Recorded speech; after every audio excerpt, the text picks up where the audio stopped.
कोविड-19 एक वैश्विक महामारी के रूप में संपूर्ण संसार को अपनी गिरफ्त में ले चुका है और इसके कारण हर तरफ हाहाकार मचा हुआ है। सबसे ज्यादा प्रभावित कोई हुआ है तो वह है मजदूर और किसान। इन लोगों की जैसे आर्थिक रूप से कमर ही टूट गई है। अभी किसान इस महामारी से निकल भी नहीं पाया था कि कोरोना की ही तरह एक और महामारी ने उसे तबाह करने की तैयारी कर ली है। यह महामारी उसकी फसलों के लिए है। बाराबंकी, जिसे गेटवे ऑफ पूर्वांचल कहा जाता है, यहाँ से केले की खेती की शुरुआत होती है और पूरे पूर्वांचल से लेकर बिहार तक सभी के लिए सुलभ इस फल की बड़े पैमाने पर खेती होती है। मगर अब की बार शायद ही केले के किसान को कुछ लाभ हो पाए, क्योंकि कोरोना की ही तरह इन फसलों को बर्बाद करने के लिए एक बीमारी इनके खेतों में पहुँचने वाली है, जिसको लेकर किसान भयभीत हैं। इस बीमारी की भी कोरोना की तरह कोई दवा अभी तक नहीं बन पाई है और यही कारण है कि इसको लेकर किसानों की फसल का कोविड-19 कहा जा रहा है। यह बीमारी के कारण केले के पत्ते पहले पीले पड़ते हैं और फिर पेड़ से ही सत्यानाश कर देते हैं। बाराबंकी के जिला उद्यान अधिकारी महेंद्र प्रताप सिंह ने बताया कि हाँ, इस बीमारी का कोई इलाज नहीं है, इससे केले की फसल नष्ट हो जाती है। किसानों का फसल चक्र न अपनाना इसका बड़ा कारण है। खासकर बाराबंकी किसान अपने फ़ायदे की खेती जैसे मेथा, आलू की खेती को छोड़ना नहीं चाहते और इस कारण वह फसल चक्र की उपयोगिता पर ध्यान नहीं देते। पद्मश्री से सम्मानित किसान रामचरण वर्मा ने बताया कि इसके किसानों को घबराने की जरूरत नहीं है और न ही इसे कोविड-19 से जोड़ने की जरूरत है। केवल किसान फसल चक्र का टिश्यू कल्चर अपनाएं तो यह बीमारी हावी नहीं हो पाएगी।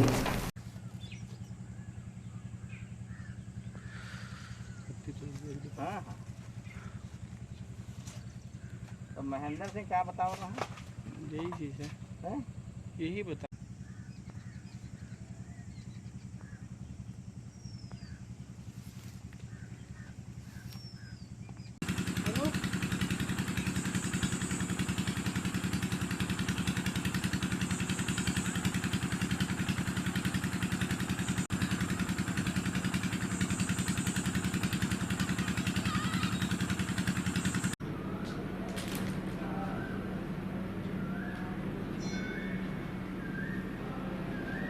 में कहते हैं फिजूरियम बेल्ट, है ना।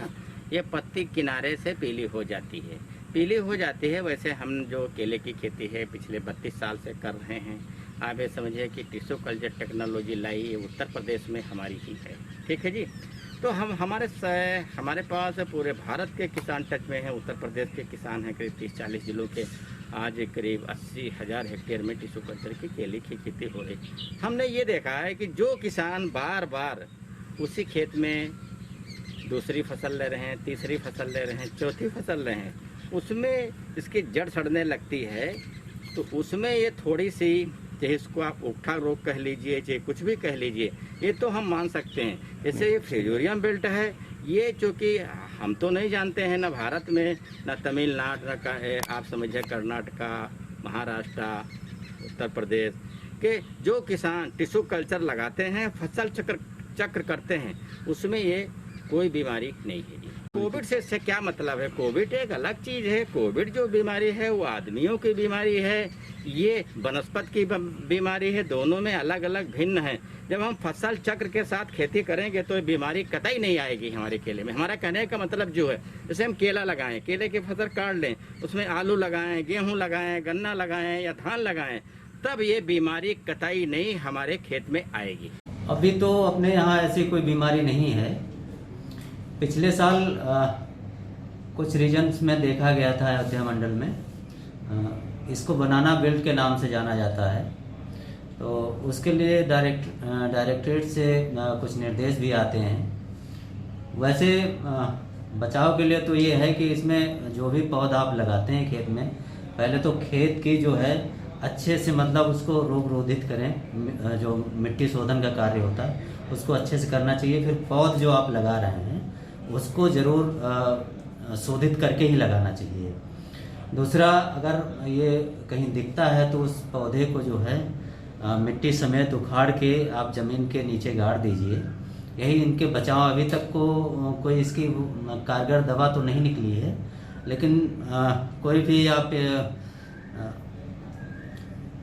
कोई दवा जो है कीटाणुरोधी वो आप इसमें यूज कर सकते हैं, लेकिन अभी इसका कोई कारगर उपाय नहीं है हमारे पास। इसमें दिक्कत है, जैसे आप बाराबंकी की बात कीजिए तो किसान अपना जो है लाभ पहले देखता है, वो मिट्टी को नहीं देखता क्या प्रभाव पड़ता है उस पर।